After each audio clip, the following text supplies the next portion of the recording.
샬롬. 오늘도 새벽 예배 자리에 나오신 여러분들을 주의 이름으로 환영합니다. 찬송가 436장 나 이제 주님의 새 생명 얻은 몸, 우리 함께 찬양하도록 하겠습니다. 찬송가 436장입니다.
이 시간 함께 나눌 말씀은 이사야서 60장 1절부터 9절 말씀입니다.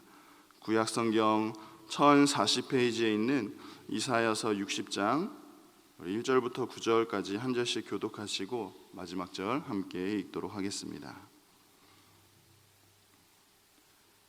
구약성경 1040페이지에 있습니다. 이사야서 60장 1절부터 9절 말씀입니다. 1절입니다. 일어나라, 빛을 발하라. 이는 내 빛이 이르렀고 여호와의 영광이 내 위에 임하였음이니라. 보라, 어둠이 땅을 덮을 것이며 캄캄함이 만민을 가리려니와 오직 여호와께서 내 위에 임하실 것이며 그의 영광이 내 위에 나타나리니 나라들은 내 빛으로 왕들은 비치는 내 광명으로 나아오리라. 내 눈을 들어 사방을 보라. 무리가 다 모여 내게로 오느니라. 내 아들들은 먼 곳에서 오겠고 내 딸들은 안기어 올 것이라. 그때 내가 보고 기쁜 빛을 내며 내 마음이 놀라고 또 화창하리니 이는 바다의 부가 내게로 돌아오며 이방 나라들의 재물이 내게로 옴이라. 허다한 낙타 미디암과 에바의 어린 낙타가 가운데 가득할 것이며 스바 사람들은 다 금과 유향을 가지고 와서 여호와의 찬송을 전파할 것이며 게달의 양 무리는 다 내게로 모일 것이요 느바요의 순양은 내게 공급되고 내 제단에 올라 기꺼이 받음이 되리니 내가 내 영광의 집을 영화롭게 하리라. 저 구름같이 비둘기들이 그 보금자리로 날아간 것 같이 날아오는 자들이 누구냐. 9절 함께 읽겠습니다. 곧 섬들이 나를 앙망하고 다시스의 배들이 먼저 이르되 먼 곳에서 내 자손과 그들의 은금을 아울러 싣고 와서 내 하나님 여호와의 이름에 드리려 하며 이스라엘의 거룩한 이에게 드리려 하는 자들이라. 이는 내가 너를 영화롭게 하였음이라. 아멘. 이 시간 일어나라, 빛을 발하라 라는 제목으로 함께 말씀을 나누고자 합니다. 이사야 60장부터 66장까지는 바벨론 포로 이후에 예루살렘으로 돌아오게 될 이 이스라엘의 모습, 포로 이후에 예루살렘 가운데 회복하게 될 그 하나님의 영광스러움과 그들의 구원의 날에 대한 그러한 모습들을 이사야 선지자가 예언하고 있습니다. 이스라엘이 그들의 죄악으로 말미암아 하나님의 심판을 받게 되고 그로 인해서 완전히 황폐되고 이방 나라의 포로로 잡혀가면서 고통의 시간을 보내고 있습니다. 하지만 하나님은 분명히 이스라엘을 기억하시고 이스라엘의 은혜를 베푸셔서 그 은혜로 말미암아 그들이 구원을 받고 또 회복되며 결국에는 하나님 나라, 거룩한 제사장 나라로 다시 세워지게 될 것을 이사야 선지자는 선포하고 있습니다. 그래서 이사야 선지자는 1절에서 이렇게 선포합니다. 일어나라, 빛을 발하라. 이는 내 빛이 이르렀고 여호와의 영광이 내 위에 임하였음이니라. 시온이라고 불리는 이 이스라엘은 지금 엎드러져 있는 상태입니다. 낙심하고 절망한 상태이고 소망을 완전히 잃어버린 그러한 상태입니다. 그러한 이스라엘을 보면서 이사야 선지자는 일어나라고 강력하게 선포하고 있습니다. 이렇게 선포할 수 있는 이유가 무엇입니까? 그것은 여호와의 빛이 이제 이스라엘에 비추었기 때문에, 여호와의 빛이 이르렀기 때문입니다. 여호와께서 이스라엘에 오심으로 인해서 하나님의 그 임재하심으로 말미암아서 이스라엘은 다시 일어날 수 있는 것이고, 여호와의 빛을 받은 이스라엘이 이제는 그 여호와의 빛을 품고 그 빛을 발산하게 된다라는 것입니다. 2절의 말씀처럼 지금 세상은 어둠으로 가득 차 있습니다. 포로로 잡혀간 이스라엘 백성들에게 아무런 소망이 없기 때문에 이스라엘에게 이 세상은 어두움 그 자체였습니다. 하지만 하나님의 때에 여호와의 빛이 임하게 되고, 그리고 이제 그 빛을 발하게 된다라는 것입니다. 이러한 모습은 마치 출애굽기에서 10가지 재앙 중에 흑암의 재앙을 생각나게 합니다.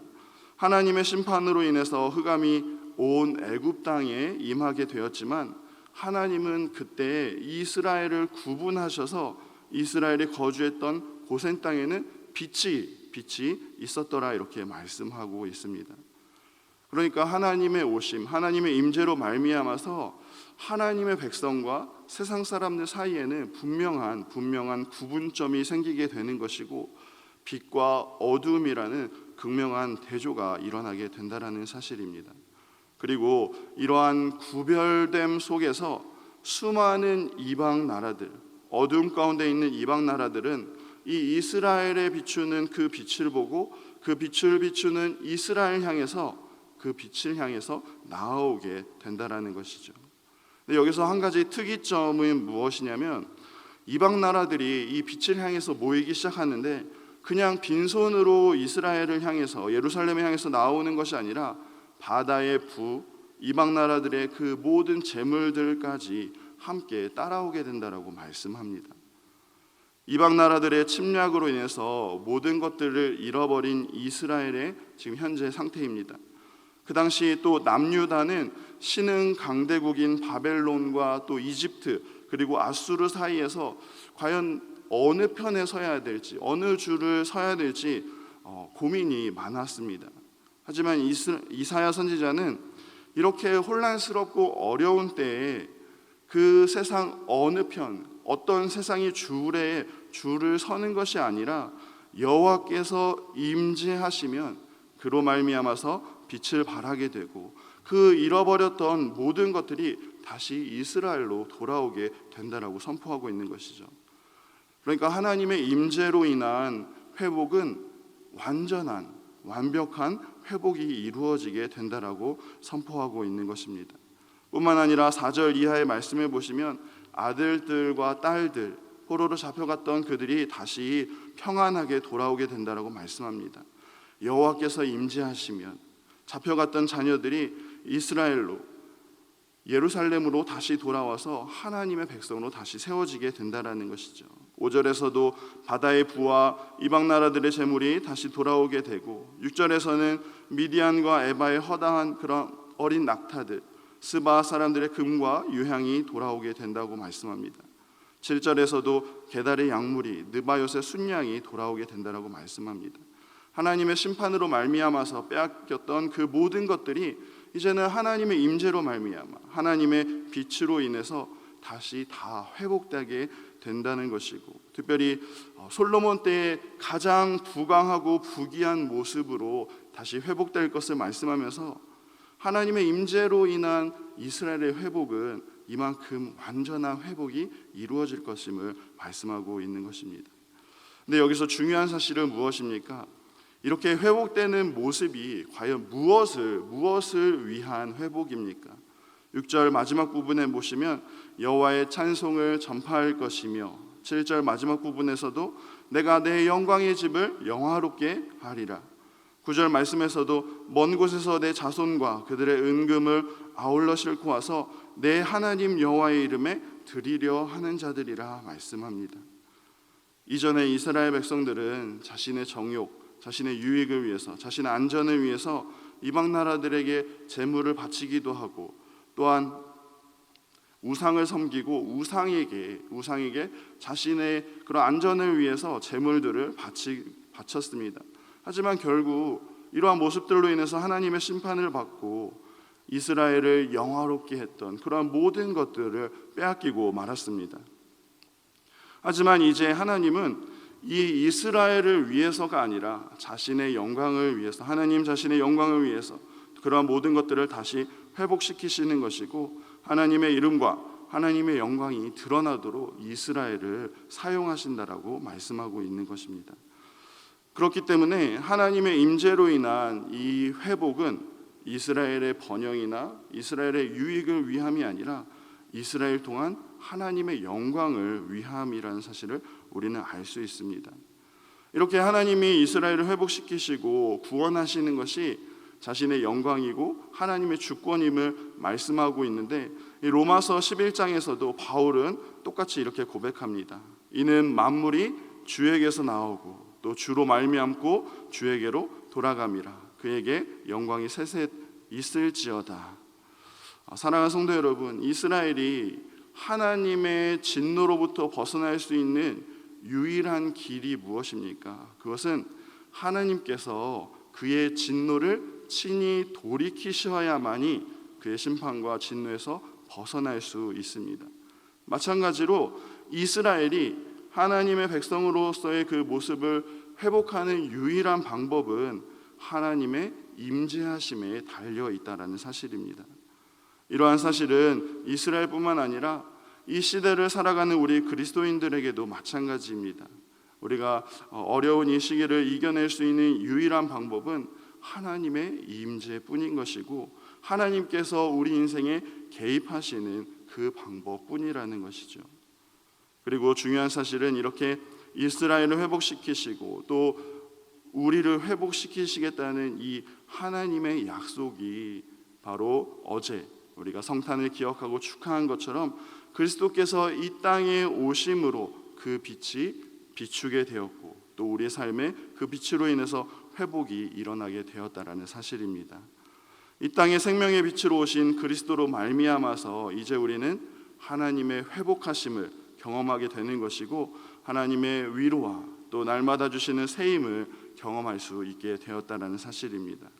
또 빛이신 그리스도로 말미암아서 우리는 이제 그 빛을 발하는 그러한 삶, 그것은 바로 하나님을 영화롭게 하는 삶이고 하나님을 즐거워하는 그러한 복된 인생을 살아가게 되었다라는 사실입니다. 물론 생각해 보면 우리 일상에 여전히 어려움이 계속되고 있고, 그리스도께서 빛으로 오셨음에도 불구하고 여전히 우리의 삶에 가정의 문제, 재정의 문제, 그러한 여러 가지 문제들로 우리가 힘들어할 수 있습니다. 하지만 그 모든 어려운 상황 속에서도 여호와의 임재가 우리 가운데 계속해서 거하게 된다라면, 여호와의 빛이 오늘 우리의 삶 가운데 계속해서 임하게 된다면, 그러한 고난 가운데서도 우리는 말씀을 의지함으로 소망을 다시 품을 수 있게 되는 것이고, 다시금 그리스도의 그 빛으로 말미암아서 기쁨과 감사가 넘치게 된다는 사실입니다.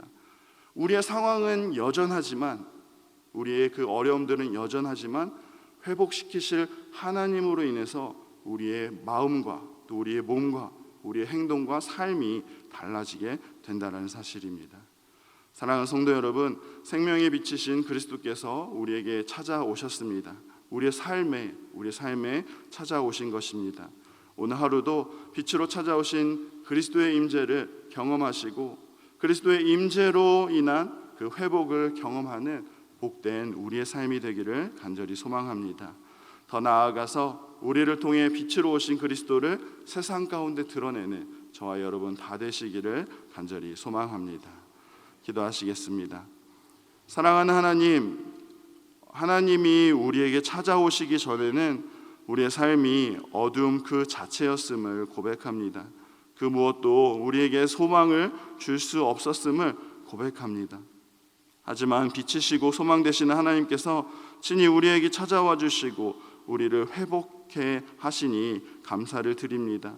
여전히 우리의 삶에 고난과 고통이 있을지라도 우리를 완전히 회복시키실 주님을 기대하며 생명의 빛으로 임하신 그리스도를 의지하며 또 내 삶의 변화를 경험하는 우리의 모습 다 되게 하여 주옵소서.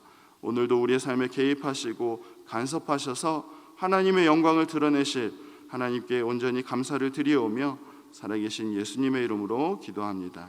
아멘.